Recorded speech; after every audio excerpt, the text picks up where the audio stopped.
začíname.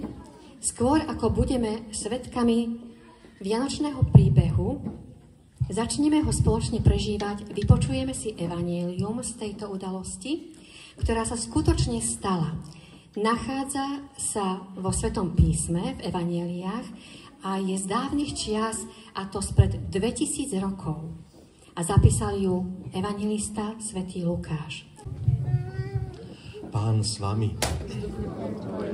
Čítanie zo svätého evanjelia podľa Lukáša. V tých dňoch vyšiel rozkaz od cisára Augusta vykonať súpis ľudu po celom svete. Ten prvý sa konal, keď Sýriu spravoval Quirinius. Všetci išli dať sa zapísať každý do svojho mesta. Vybral sa aj Jozef z galilejského mesta Nazareta do Judei, do Dávidovho mesta, ktoré sa volá Betlehem, lebo pochádzal z domu a z rodu Dávidovho, aby sa dal zapísať s Máriou, svojou manželkou, ktorá bola v požehnanom stave.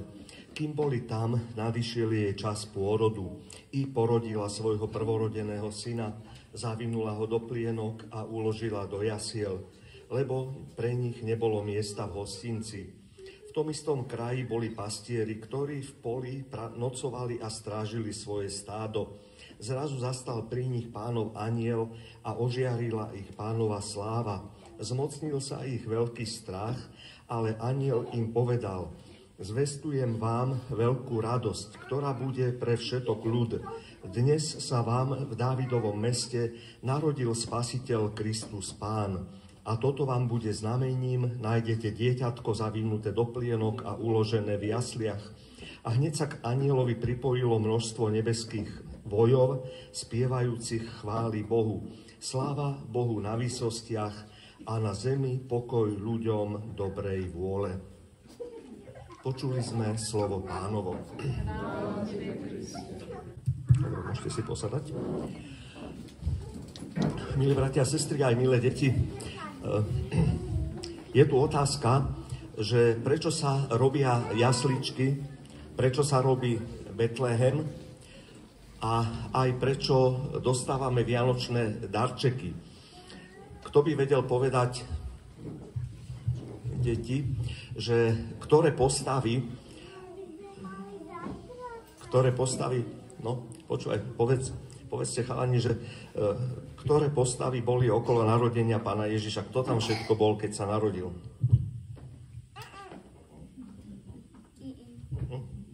Tam bol. No, kto tam bol?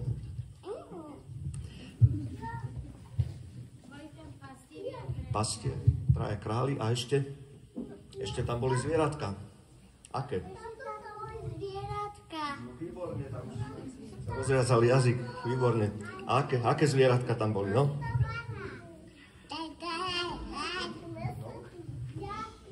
Kráva. Kráva a ešte aké? Pík a ešte? Ovečka, áno. A ešte tam bol aj somárik. Bol, áno. A preto aj sa robí Betlehem, že aby sme aj my tu teraz prežili to, čo sa stalo pred 2000 rokmi, keď sa narodil Pán Ježiš. A toto sprítomnenie doslova spôsobuje, že tu sa teraz udeje tá istá udalosť, ktorá sa udiala pred 2000 rokmi, keď Pán Ježiš prišiel na svet. A povedal by som vám jednu vec, že pred 800 rokmi sa narodil a zomrel svätý František a presne o 2 roky bude 800 rokov od jeho smrti, keď si ho Pán Boh povolal do neba. A svätý František 7 rokov pred smrťou sa zúčastnil púte do Svätej Zeme a chcel navštíviť aj Betlehem, aj iné sväté miesta, ale pretože tam bola vojna, tak sa mu to nepodarilo. Aj sa stretol so sultánom, ale ani toho sa mu nepodarilo obrátiť. Zázrak bol, že ho nezabili. A preto svätý František o niekoľko rokov urobil Betlehem v mestečku Grečo v Taliansku nedaleko Assisi. A tam pripravil presne takisto, ako sa to udialo, keď sa narodil Pán Ježiš. a ako to aj teraz za chvíľočku uvidíte. Takže keď sa nemohol svätý František zúčastniť v Betleheme tejto púte, tak vlastne Pán Ježiš prišiel aj s celým Betlehemom k nemu a takto isto prichádza aj dnes k nám. Takže tu sa za chvíľku uskutoční to, čo Pán Boh urobil pred 2000 rokmi, že prišiel na svet Pán Ježiš. A ešte jedna otázka, že prečo dostávame na Vianoce darčeky? Čo znamenajú tie darčeky? Lebo niektorí ľudia hovoria, že rodičia klamú deti, ale to nie je pravda, pretože tie darčeky sú znak, a to veľmi silný, ktorý rozumejú aj deti, ktoré nevedia rozprávať. Čo poviete napríklad, keď mamka drží v rukách dieťa, tak dieťa cíti, že ju mamka miluje? Cíti lásku? Áno, tak. Takže aj my, keď sa cítime obdarovaní, cítime lásku a to je znak toho, že Pán Boh nám dal najväčší dar Pána Ježiša, ktorý prišiel, aby nás zachránil zo smrti hriechu a preto aj tie darčeky znamenajú to, aby sme si uvedomili, že Pán Boh nás obdaroval ešte väčším darom, ako sú vianočné darčeky. A rovnako aj ako Pána Ježiša prijali, niektorí neprijali, tak aj pre nás je to aj dnes výzva sa pozrieť na svoj život, že ako ho my príjmame alebo nepríjmame. A ďakujem vám všetkým, že ste pripravili túto nádhernú udalosť, ktorá je pre nás, ako som hovoril, sa stane to, čo sa stalo pred 2000 rokmi. A môžeme spievať pieseň, krásnu pieseň Boh je tak blízko nás. Boh je tak blízko nás, Boh je tak blízko nás, Boh je tak blízko nás, Boh je v nás. Boh je tak blízko nás, Boh je tak blízko nás, Boh je tak blízko nás, Boh je v nás. Ty si ten dar od Otca nám, Ty si tá láska, čo prišla k nám, Ty si nás z hriechu vykúpiť chcel, Emanuel. Ty si ten dar od Otca nám, Ty si tá láska, čo prišla k nám, Ty si nás z hriechu vykúpiť chcel, Emanuel. Dnes si priblížime život svätého Františka z Asisi a jeho prvý Betlehem. Odvtedy už uplynulo 800 rokov. Bolo to v roku 1223 v talianskom mestečku Grečo a v priebehu rokov sa Betlehem stal každoročnou tradíciou, ktorá priťahuje ľudí zo širokého okolia.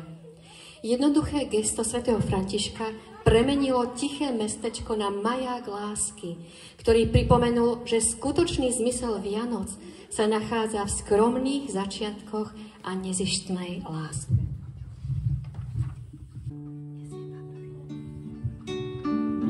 Sem vám noviny počúvajte,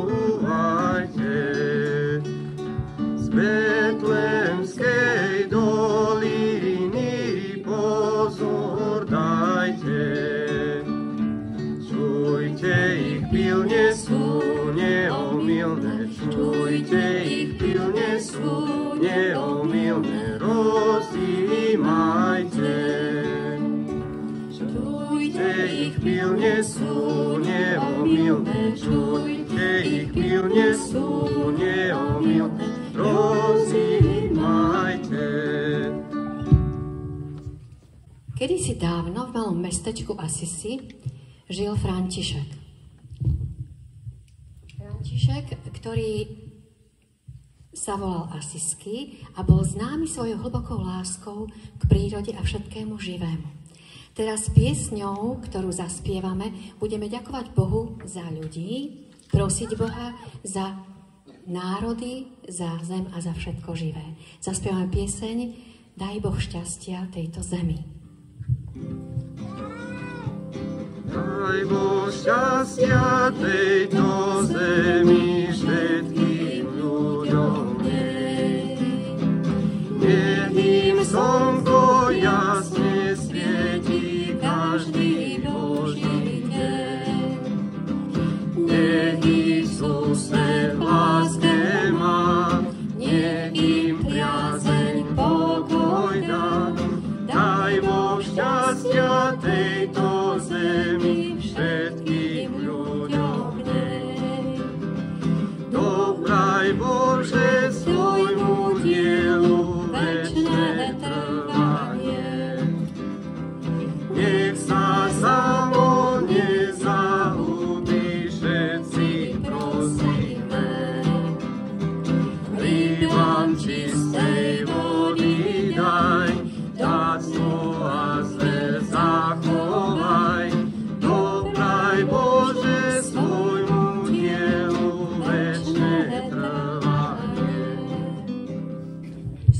František bol inšpirovaný, aby jedinečným spôsobom oživil príbeh o narodení Ježiška. Jedného zimného večera v roku 1223, keď mesto Grečo zahalil svíži vzduch, František sedel vo svojej skromnej izbe a rozímal nad blížiacou sa oslavou narodenia Krista. Cítil hlboký pocit spojenia s podstatou tej posvetnej noci a v jeho srdci sa rozvinula a rozkvitla myšlienka. Brat Samuel, ja som nad niečím rozmýšľal. Ako môžeme lepšie pochopiť narodenie nášho Pána? Ako by sme to mohli lepšie pochopiť? Ja už viem, brat Samuel. Vydajme sa my dvaja v duchu do Betlehema. Vydajme sa my dvaja v duchu do Betlehema a prinesme radosť z narodenia Ježiša Krista tomuto nášmu spoločenstvu. Čo ti na to? Poďme na to. František so srdcom plným nadšenia sa pustil so svojím bratom a s ostatnými bratmi chystať Betlehem. Živý obraz, ktorý mal sprostredkovať jednoduchosť, pokoru tejto svätej noci. A začali stavať. Postavili Betlehem z dreva, nazbierali seno, dali tam jasličky a všetko, čo bolo potrebné, ako to bolo vtedy dávno v Betleheme. Lebo svätý František skutočne navštívil to miesto, kde bola tá jaskyňa a keď nad tým rozmýšľal, tak bol veľmi oslovený urobiť to isté aj na mieste, kde žil. A tak scénu pomaličky dokončili. Ešte niečo? Dajme na to. Dali sme to. A symbolom tejto noci je hlavne pokora a láska. Ale ešte stále mi tu niečo chýba. Brat Samuel, my tu potrebujeme ľudí, áno, ľudí. Potrebujeme Máriu, potrebujeme Jozefa, potrebujeme pastierov, anielov, 3 kráľov. Kde ich zoženieme? Týchto všetkých ľudí. Keď sa zvečerilo, tak bratia urobili úžasnú vec v tomto meste Grečo. Tí ľudia, ktorí boli okolo nich, tak zrazu František dostal nápad. Poďme mi zobrať ľudí z tohto spoločenstva, čo tu je. Čo ty na to? Aha, tam vidím 3 kráľov. Poďte. A tu máme pre vás prichystané miesto. Aha. Toto je pre vás. Jozefa Mária. Nech sa páči. Anielikovia môžu ísť sem. Pastieri, vy zase môžete sa sadnúť tuto na to zelené. Traja králi, vy zase.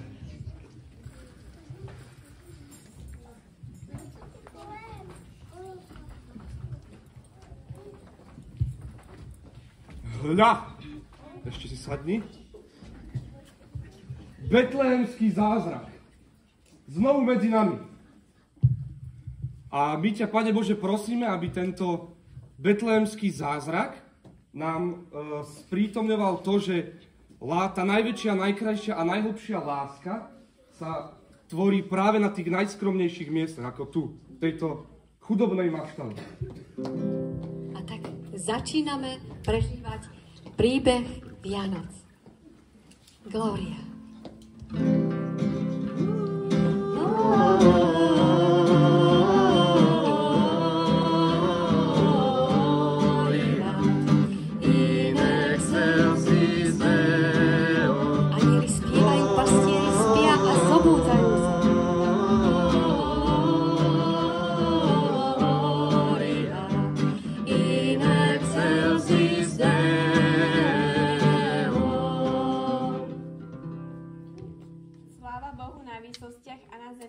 Ľuďom dobrej vôle, dnes sa vám narodil Betleheme váš spasiteľ Kristus Pán.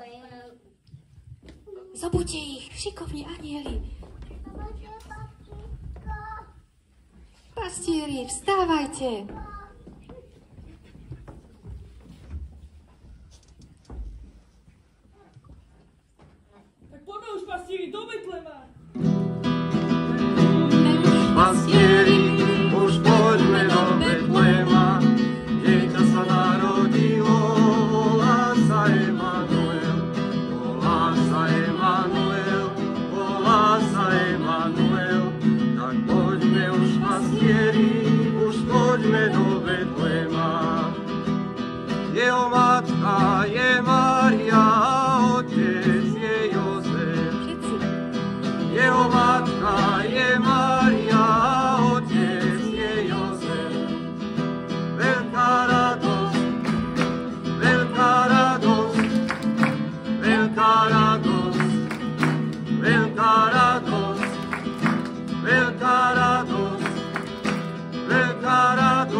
Mária so Jozefom sa poďakovali a Ježiško zaspal.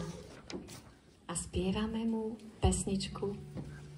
Búvaj, dieťa krásne, búvaj, dieťa krásne, uložené v jasle.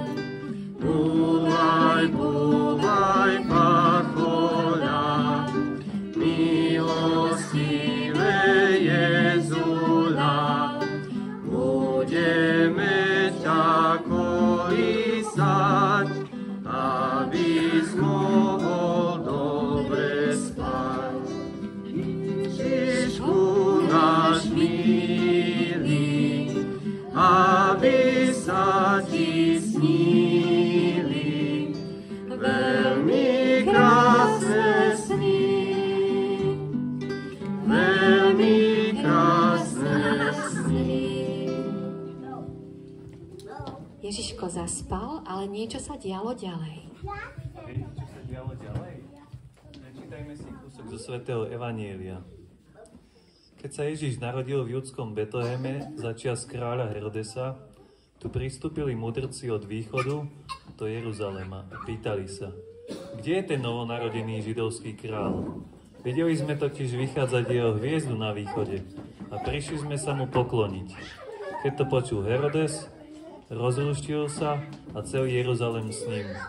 Zhromaždil všetkých veľkňazov a zákonníkov ľudu a dozvedal sa od nich, kde sa má narodiť Mesiáš.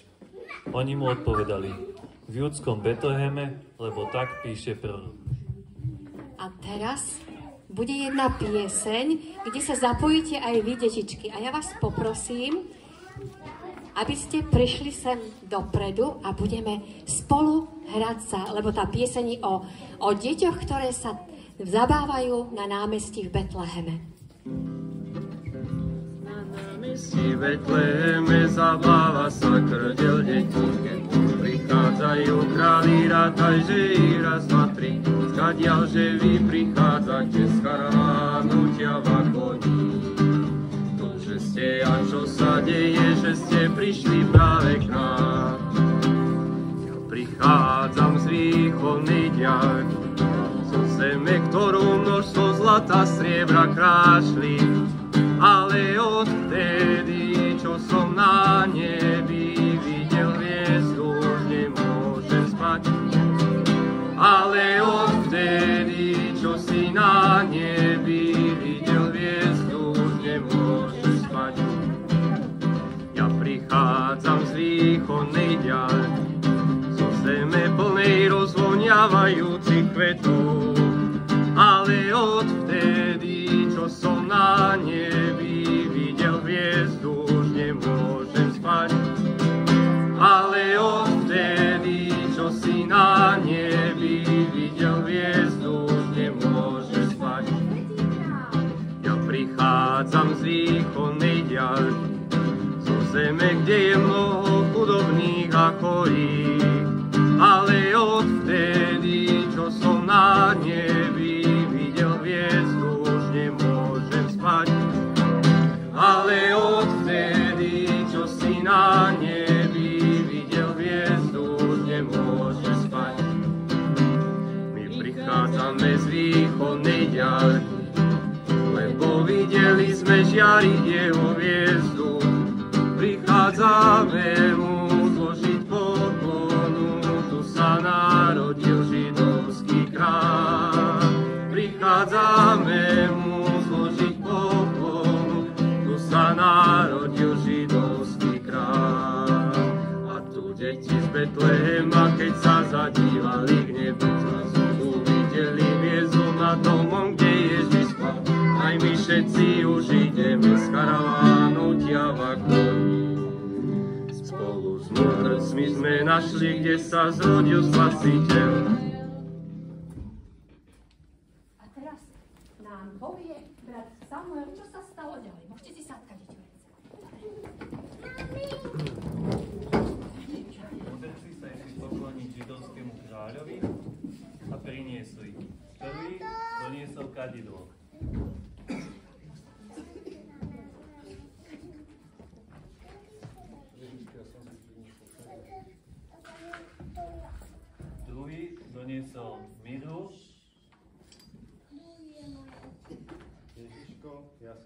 doniesol mir.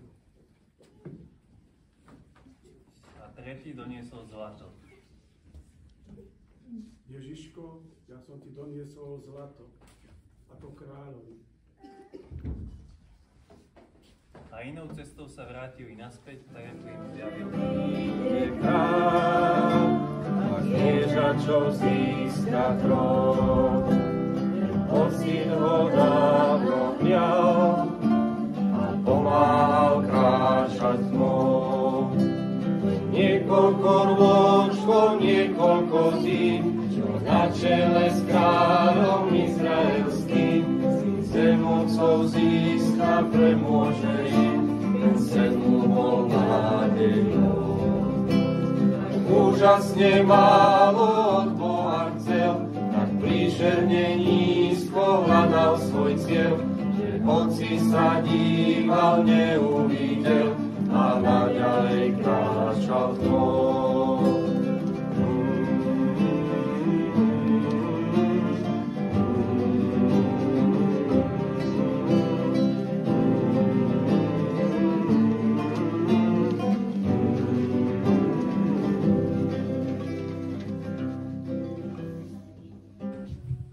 Ešte odkaz svätého Františka na záver nášho programu.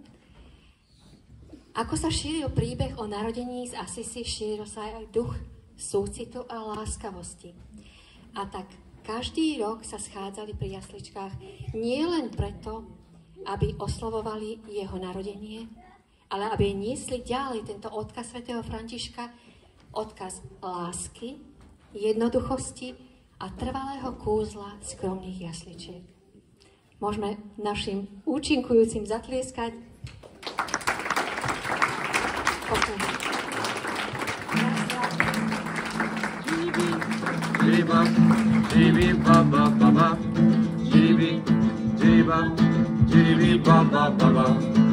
Dejme v túto noc, aby sme uvideli kráľa. Všetci spolu čakajme na nášho Spasiteľa. Dejme v túto noc, aby sme uvideli kráľa. Všetci spolu čakajme na nášho Spasiteľa. Na nebi hviezda kráľa žiari, svojim jasným svetlom osvetľuje cestu. Betleheme zažiari nad Pánovou jaskyňou, pokorne sa skláňajú pred svojim stvoriteľom. Džiribi, džiriba, džiribi, ba, ba, ba, ba. Džiribi, džiriba, džiribi, ba, ba, ba, ba. Dejme v túto noc, aby sme uvideli kráľa. Všetci spolu čakajme na nášho Spasiteľa. Dejme v túto noc, aby sme uvideli kráľa. Všetci spolu čakajme na nášho Spasiteľa.